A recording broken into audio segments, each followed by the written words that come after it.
Hello, fellow fantasy sports junkies. I'm Dr. Dan Ratner, and this is MFSN's Waiver Wire show for basketball.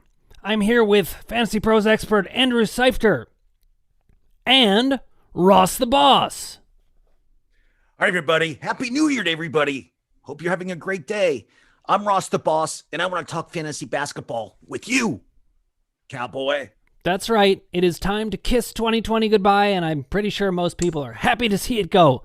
Get out the door, 2020. Don't let it hit you in the ass on the way out. All right, guys, we're going to talk about, and we're just going to set the rules here. We're doing 60% rostered and below. So, look, if you've got a guy who's 65% rostered, you're probably not going to hear about him on this show, but we're going to give you an idea of the people that you want to pick up. Put it in the comments if you've got ideas that we're not bringing up, or if you disagree with what we say. We want to hear from you. If you haven't clicked subscribe, please do so. Hit the bell for notifications, and you won't miss any of our great basketball knowledge. Okay, guys, we're going to start with the must-haves. Now, it changes week to week. We know this. You get another week of information, especially at the beginning of the season. I only have 3 guys on my must-have list this week, but I'm not going to start us off. Andrew, you give us one person on your must-have list. I want to hear this. Okay, great. So before I do, I just want to bring up one player that's slightly over 60% rostered real quick, and that's Chris Boucher with the Raptors. He was one of my favorite breakout players this season, and I've seen a lot of people dropping him in the last day or two because what happened was they went up against the Sixers, and as you know, the Sixers have one of the toughest front courts in the league. They got Embiid and Dwight Howard on that roster, so Nick Nurse really played the matchups, and he barely played Boucher at all in that game. So I see a lot of people freaking out about that, but let's remember that the previous game, he had 22 points, 10 boards, and 7 blocks. He's been a per-minute stud constantly, and I think he's going to play, he won't play, 35 minutes a night or anything like that, but he's going to play enough minutes to be really valuable. So don't drop him, and if you do see him on your wire, I would make him my number one ad. But in terms of players that are under 60% rostered, I'm going to go back to another one of my favorite players, Alec Burks with the Knicks. He's actually missed the last game, but he's been playing over 30 minutes a night. He was a top 90 player in 26 minutes per game last season. So if he gets up around 30 minutes a night, I think he can be a top 75, top 70 type of player. He's just gives you really well-rounded production, and they need him to score, even though he'll be coming off the bench most nights. He'll be getting heavy usage in the second unit and playing with the starters a bunch as well. So I think he's a great ad. Ross, is he in your must-haves? I think we argued about this before. I'm not a big Burks guy, so he's not in my must-haves, but he's having a good season, a good pickup. If you get him, especially if you're in a deep league, it's a great pickup. I'm looking at my list of people. They're all like teams that will never get any TV coverage. So if you want to watch your players play, it's this waiver wire isn't for you. I'm going to say players that you'll never see on national television ever. But they'll give you great numbers, and it's going to help your team tremendously. So my number one pickup this week, just because of his minutes, his rebounds, his points, is Malik Beasley of the Minnesota Timberwolves. He's getting the minutes. He's averaging over 17 points a game. He's playing great. I like Malik. I think he'll just get better and better throughout the weeks. Again, reminder, we're at week 2. So don't give up on your star players quite yet. Don't drop anybody that you drafted high. But again, Malik Beasley is my number one this week. Now, Ross, we're getting a comment, and this is specifically directed at you. We're getting a comment from Wichita Films that those stats are only a quarter of what Ross does when he's on his game. According to Wichita Films, you're a 20-20-40 guy each night.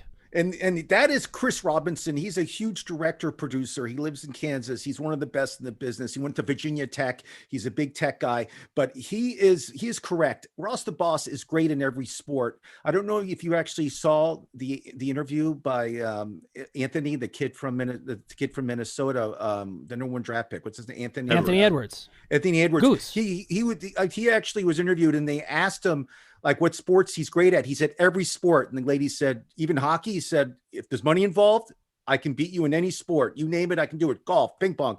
I'm the same way. I'm Ross the Boss. Of course I'm great. Yes, know that. Why am I even? I love though. He thinks you average 40 assists a night. That's pretty awesome. Yeah. All right, maybe that's 40 I'm blocks. gonna name one of my must-haves. Kelden Johnson. I know Andrew likes him because he picked him up. And in fact, in our league, we should say this. We had certain players that were prioritized. I really wanted Darius Garland. I had watched the Cavs. I think he is emerging.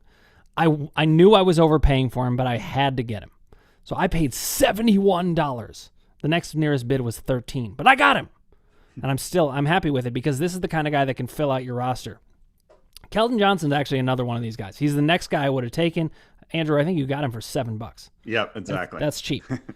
Now, this guy, he brings stats across the board. I don't usually like Spurs. Because Popovich is the Bill Belichick of fantasy basketball. He'll ruin you. The original was Lucifer, Mike Shanahan. So in basketball, that's Popovich. But he seems to trust this guy in a different way. Popovich doesn't trust rookies, but Kelton Johnson, he's getting the minutes and he is filling up the stat sheet. Do you want to hear how good Kelden Johnson is? He didn't play 1 minute of the preseason. He was hurt. He comes during the regular season. Popovich plays him 30 minutes a game without even seeing him playing a minute of preseason. He's a rookie.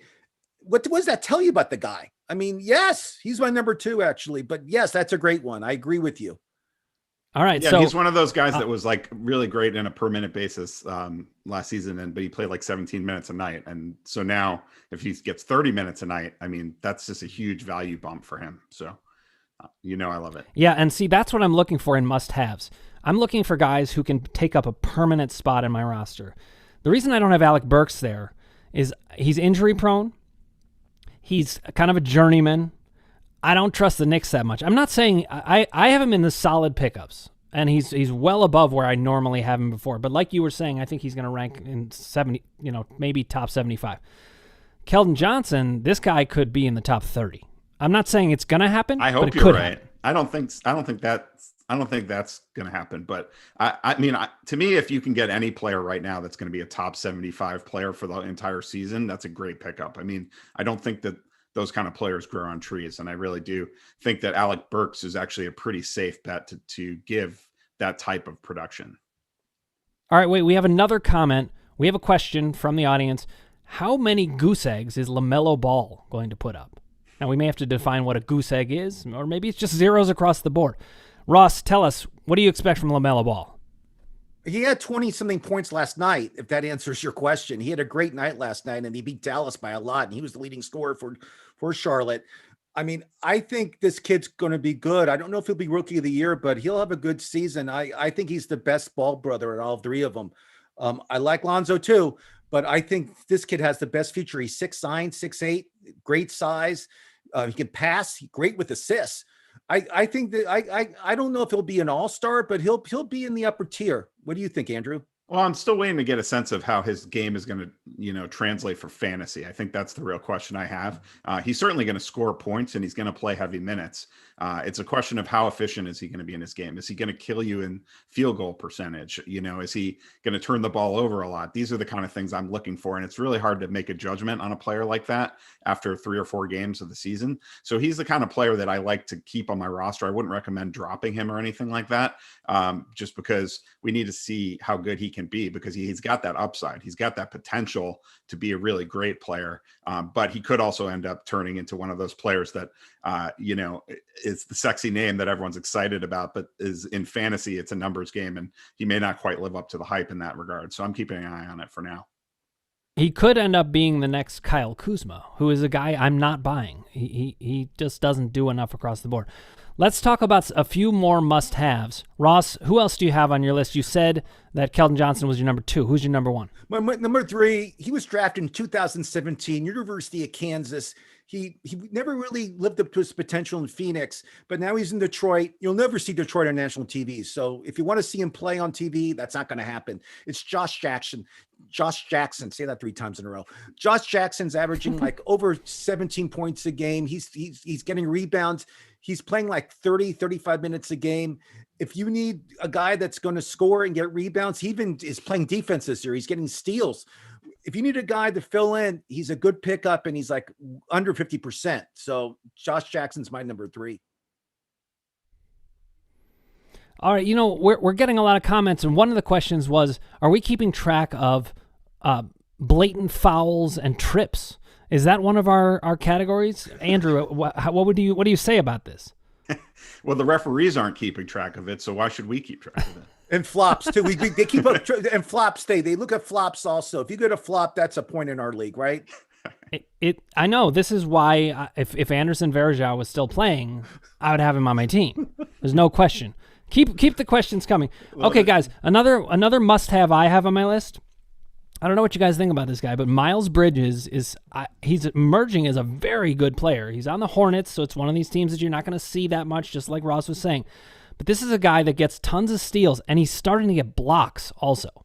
And this is key. When you start to fill out the whole stat sheet, you become a must-have. And I think Miles Bridges is emerging. The other thing I like about him, he's a second-year player. I don't tend to like rookies in fantasy basketball. Rookies can make a huge impact, especially running backs in football. Rookies can make a huge impact in all kinds of ways in all kinds of sports. And I'm not saying the rookies are just entirely off the board in basketball, but I just don't trust them that much. When I see a second-year player emerging or third-year player, that's when I want to jump on, especially if I'm seeing them stuff the stat sheets. Guys, what do you think about that? Let's go with Ross. I think Bridges is a good pickup. I have a couple people above him, but I think it's a great way it's a great chance bet. I mean, I'd rather have him than Burks from the Knicks.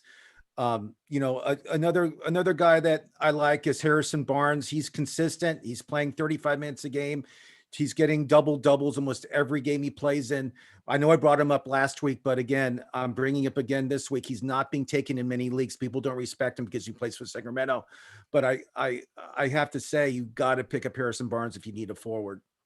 Well, I've already dropped Harrison Barnes in our league, so I clearly disagree with Ross on that one. He's just not he is what he is. We've seen exactly what he is. He gets over 30 minutes a night and he scores some decent points. But when you look at the full picture, he's not a very useful fantasy player. And I don't think that that's suddenly going to change. As far as Bridges goes, I like him, but he's more for me like in the second tier of pickups because he's only playing like 25, 26 minutes a night. I don't see that changing anytime soon. I think he's sort of a specialist type of a player. So I think he'll have some decent value, like maybe fringe top 100 kind of value, but I don't really see a path. Like I think right now where it's such a small number of games that if a guy just happens to be making like, 56% of his shots or something, he's going to be inflated in the rankings temporarily, but I don't think that that's going to last for the full season. So I'm not rushing out to get him. Okay, but two counterpoints that, first of all, it's the blocks being up that's making his ranking go up. And you're seeing all of his numbers go up just in general. So there's that. The other thing is he's actually currently ranked 40th in average stats. And I know it's early in the season, so you can't say for sure. But this is a guy that, for me, is a complete shoo-in to finish in the top 100. Not even close. So he's a guy I definitely want on my team.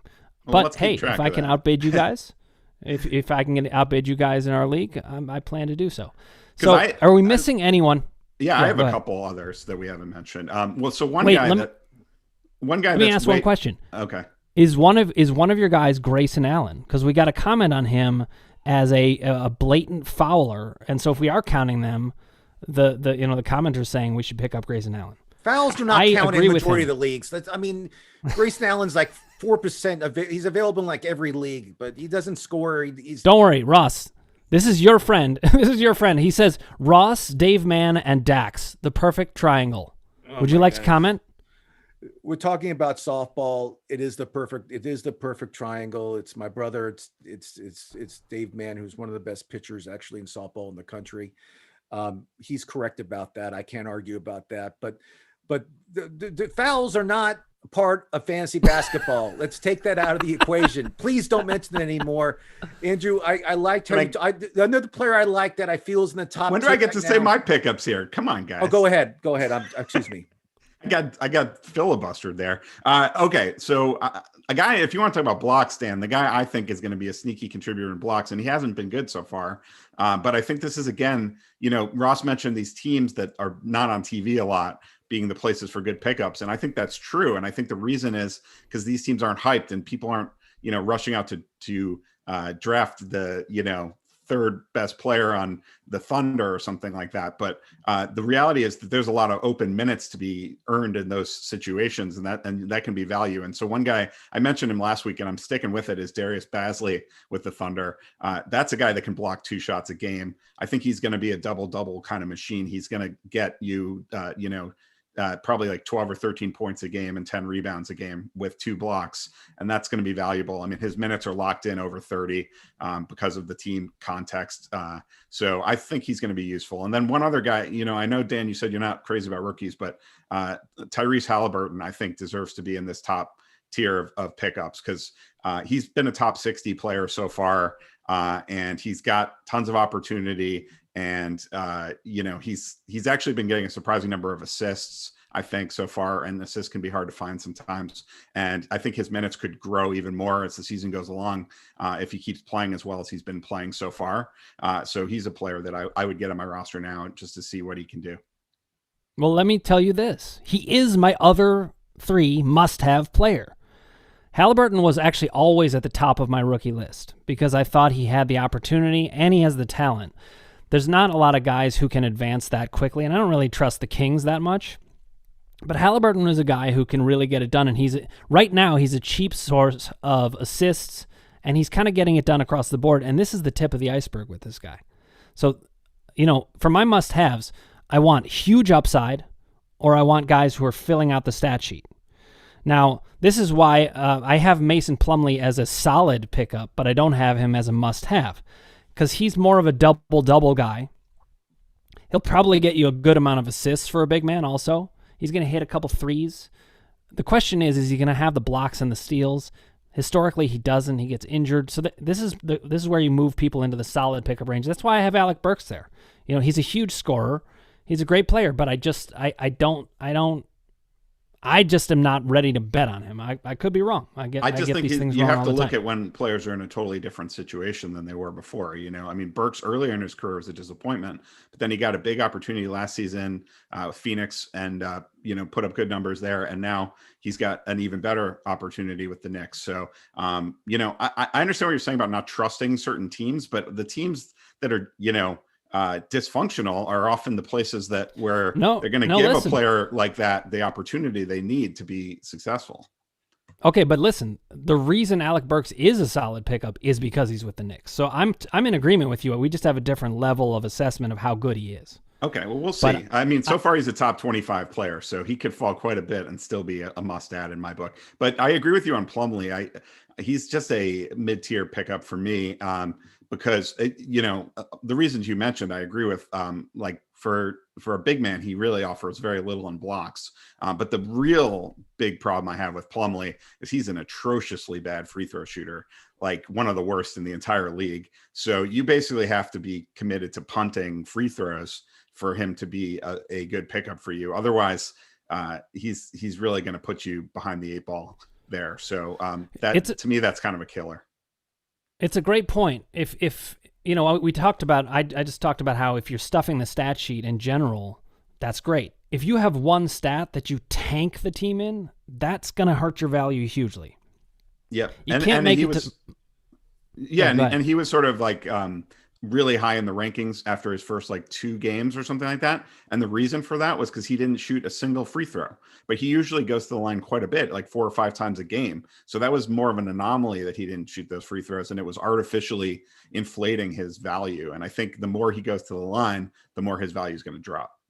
That's a great point. In fact, especially early in the season, if you're wondering about stats, you might want to take a peek at the last 2 seasons. See, what did this player do?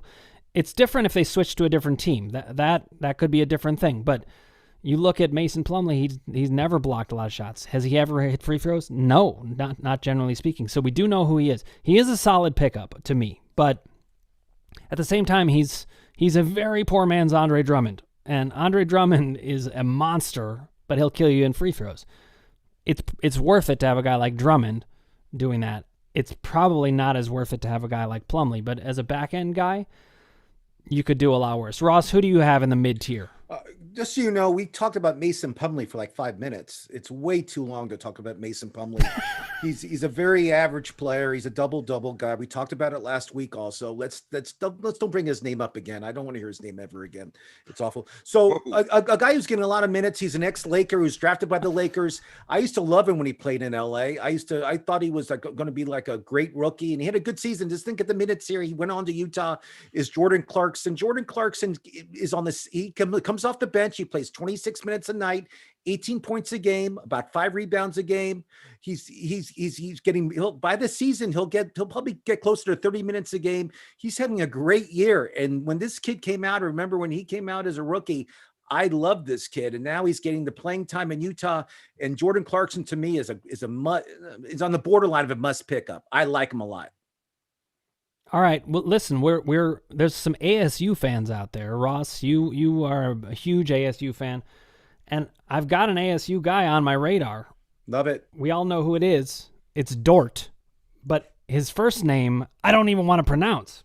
It's French. I believe it's Luguentz. There you go. I'm not sure. Luguentz Dort. Luguentz Dort. This is the kind of guy. Canada. Yep. I have him at the top of my solid pickups list. I thought about putting him in the must-haves, but I couldn't do it because he's just not a proven enough guy. So now his defense is great. He guarded Harden in the playoffs, and he shut Garden down. I mean, this guy was a machine on defense, and his offense, he's averaging 15 points a game. He's doing well. I like Dort a lot. He only played 1 year of college where I went to school, and he showed a lot of promise. Just the only thing I'm scared about is his shooting percentage. His field goal percentage isn't the greatest, but it has been so far this season, which is why everyone's rushing to pick him up. Yeah, I mean, but again, his shooting from the outside is not the best. He's built like me. He's built like a weightlifter. He's a huge guy. I mean, he's really strong.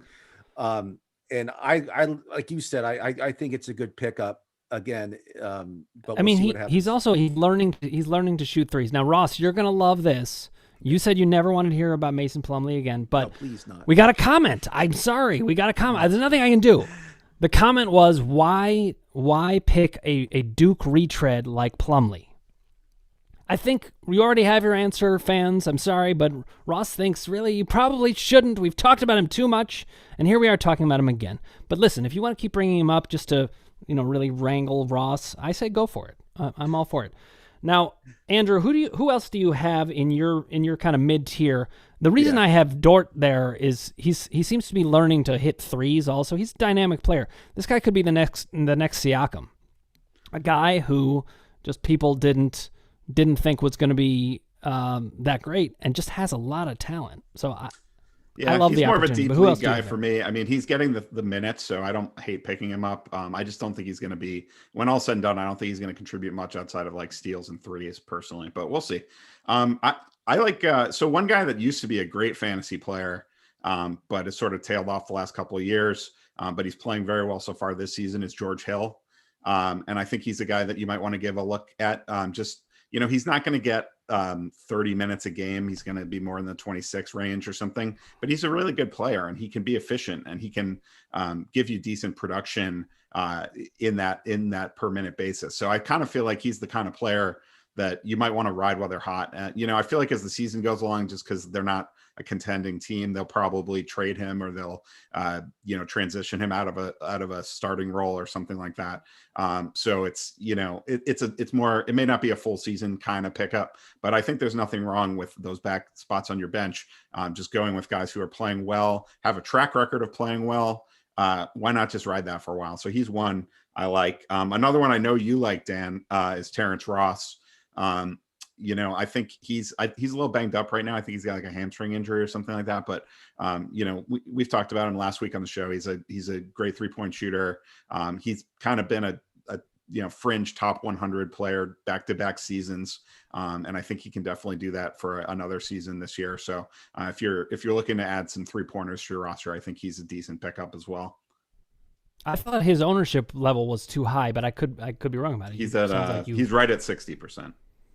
Okay, well, I fully endorse Terence Ross. I'd put him close to the must-haves. I think he's a very, very solid pickup. Yeah, and then one other interesting situation. So the Boston front court is kind of all over the place in terms of minutes. It's hard to tell what's going on there. But I'm intrigued by Robert Williams. His minutes, like he's had 2 games where he got like 11 minutes and 2 games where he got like 22 minutes. If he gets 22 minutes, he's going to be easily a top 100 player. He's just that good on a per minute basis. He's a great shot blocker. He's just a very, he's that classic low minute big man that can be very valuable in fantasy. But they've got Tristan Thompson now. Daniel Theis has been losing some value, I think, and losing some time. I don't know if he's quite a drop yet, but he's kind of trending in that direction, to be honest. But I think that Williams is one of those players where, it's like you pick him up and he might end up just sucking for you basically, but he might end up being great. So it's kind of a riskier pickup, but it's that risk reward kind of move you can make. Yeah, I think that it's interesting what you were saying, because I was thinking about George Hill. George Hill is somebody I'm not buying, but I understand why you are. And I just want to make this point. He's averaging 17 points a game. Why aren't you picking him up? 17 points a game and almost 5 rebounds a game. He's a good pickup. Who on your team there's somebody on your team that's not doing well? George Hill's a great pickup for you. What are you talking about? Listen, George Hill's not a great pickup for me because I have too good of a team for him. I apologize, but I do. I've seen your team. It's not.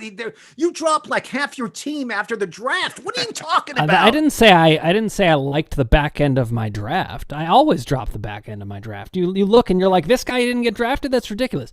But now I've upgraded more. I only have like 1 or 2 spots left that I want to use. I could see using George Hill, and it's like riding the hot hand. You could get a good couple weeks out of him. If that's the argument, like Andrew's saying, I can go with it. I'm not buying him personally because I think there's guys I'm more interested in. And by the way, I have Daniel Theis as a whole. You're missing the boat on George Hill. I agree with Andrew on George Hill. He's a good pickup, good guy to play once in a while. He's going to score points in Oklahoma City. They really have no scores on that team. This is interesting. Perfect. Ross, I'm just going to team. You should pick him up now. Fine, I'm just going to make this point. I don't know why. Ross is down on the young version of George Hill. I mean, Alec Burks is the young. If you're into George Hill, you should be into Alec Burks. I mean, would you agree, Andrew? I'm not an Alec Burks fan. He played in Utah, barely. He was up and down.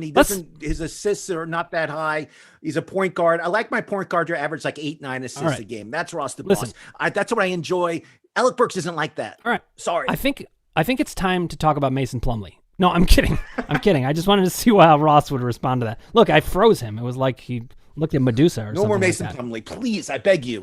His brother. We got another comment. What do you guys think of Cameron Johnson? Don't worry, it's not about Grayson Allen or Mason Plumlee. Or what do we think of JaVale McGee in Cleveland?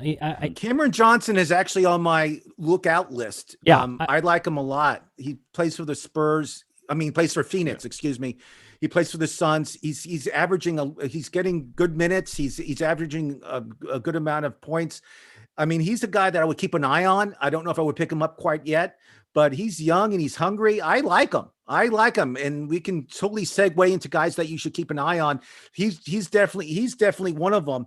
I like him a lot. The other one I like a lot that you should keep an eye on is Lonnie Walker the fourth. Lonnie Walker the fourth, I said. That's another San Antonio Spur. He's getting minutes. He's getting points, but don't pick him up quite yet. But you will have to pick him up hopefully soon, because you just got to make sure that Popovich is going to play him enough minutes a game. That's the only thing. That's always the question. Ross, we're getting a lot of comments on you. The people were saying to pick up Terence Ross just because he has the name Ross. We have another question. Good idea. I picked him up before. I picked him up in a couple leagues a couple weeks ago when Dr. Dan Ratner told me to. I listened to Dr. Dan Ratner and I picked him up and he's doing great. Well done. Well, then you'll know not to pick up George Hill if you're really listening to me. But who are the subs in Brooklyn? This is another question, because the question is Durant maybe won't last the year. Nash will force the pace. So who are the backups in Brooklyn is one of the questions we have going.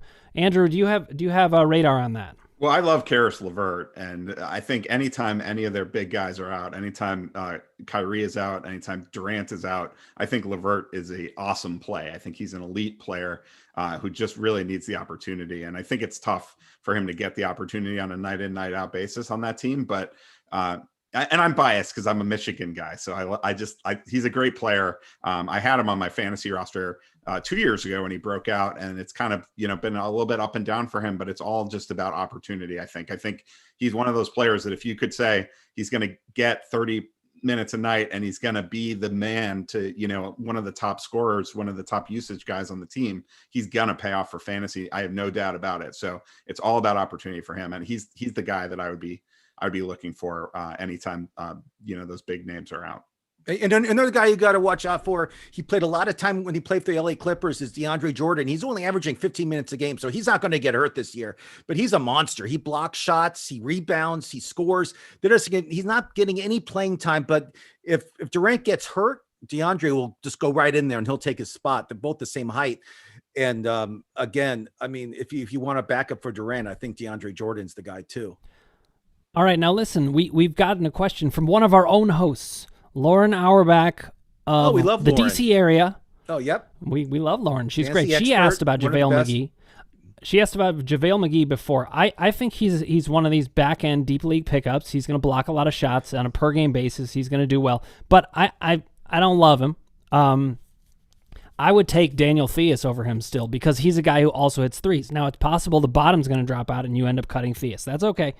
But she also asked, is Patrick Williams a guy to keep an eye on? We've mentioned Patrick Williams before. Andrew, you mentioned him last week, so let's have you talk about Patrick Williams. Yeah, I mean, my thoughts on him haven't changed all that much. I still think he's a player with a wide spectrum of possible outcomes. So that's the kind of player that it makes sense to stash him on your bench early in the season, and just we're still trying to figure out what kind of a player he's going to be for fantasy. So in that sense, he's a player that I would much rather have on my team than a JaVale McGee, who we just know what they are. And we know that they're not going to be anything more than that. I mean, there's really no path for JaVale McGee to be playing major minutes, even with injuries in the front court. He's still the fourth guy on the depth chart. So it's just not going to happen. He's a block specialist. Specialist. He We got plays another 15 comment. 15 minutes a game. He looks like he never showers. I mean, seriously, his hair and his he must have horrible body odor. This guy. I don't think he's ever. I don't know if he showers after the games. I wonder if he just gets in his street clothes and leaves the stadium.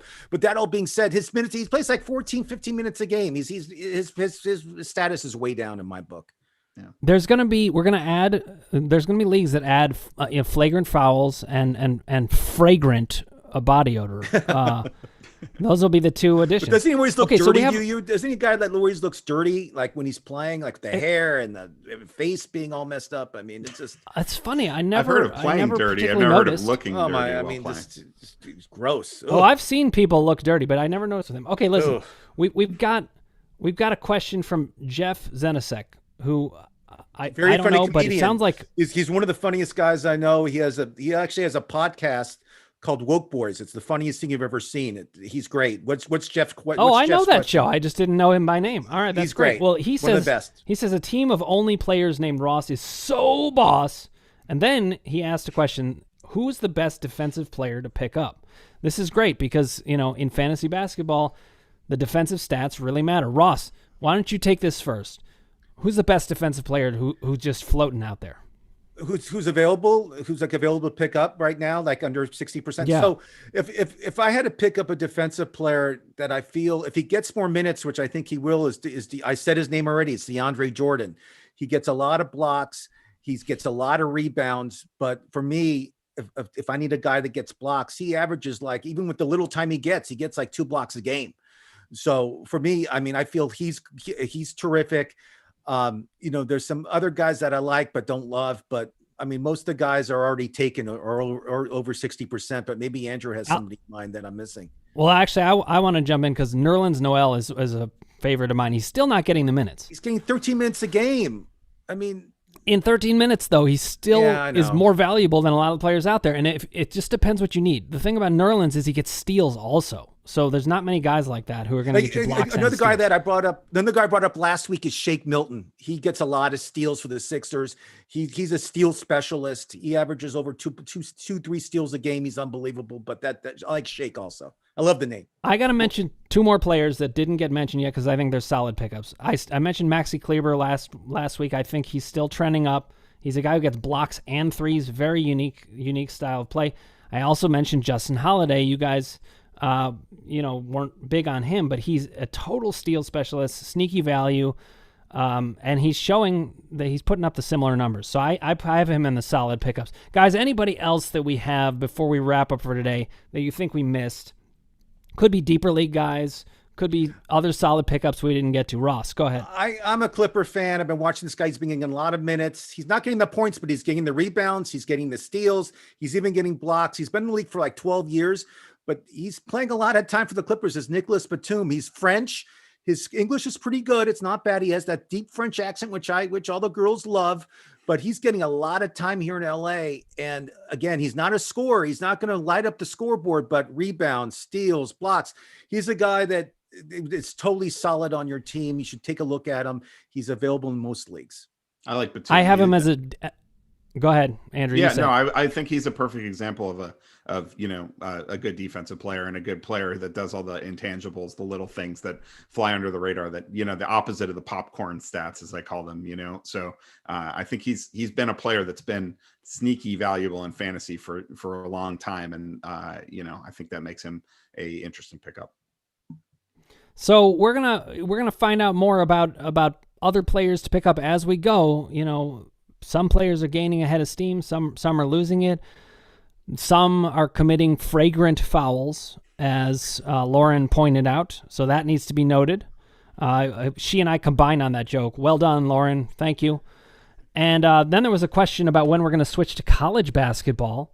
And I think we're going to need to have a different segment on that. Hopefully, when it comes to March, the NCAA will have figured out how to play. We'll definitely do a March Madness. We'll do a March Madness thing. I promise everybody. I'm an expert. We are going to do a March Madness thing. So, and Ross talks about where all these guys went to college all the time. There's a reason so why. In a way, it is college basketball. Exactly. We'll do a March. We'll do a March Madness. It's all in one spot. So it's all in Indianapolis this year. So we'll definitely do that. It'd be fun. All right. Now, we're getting one last comment. And people love Ross the boss. They Andrew, and I guess nothing against us, but you can't beat the boss. The comment is too many flagrant fouls by RT Boss. That's Ross the boss to you who are keeping it home on this podcast. But, I think you did great, Ross, and I can't smell you at all, but it may be that it's the Zoom. I don't know. But guys, I think we did a great job. There are some other players out there that we still could recommend, so, we'll have to put it in the comments below. Let's have a discussion, guys. Let's find out who we missed. Thank you for watching. This has been MFSN's Waiver Wire show for basketball, and we will see you same time next week. And don't forget, subscribe, ring that bell. We got some great shows coming up. I'm Ross the Boss, and I love talking fantasy basketball with you, cowboy.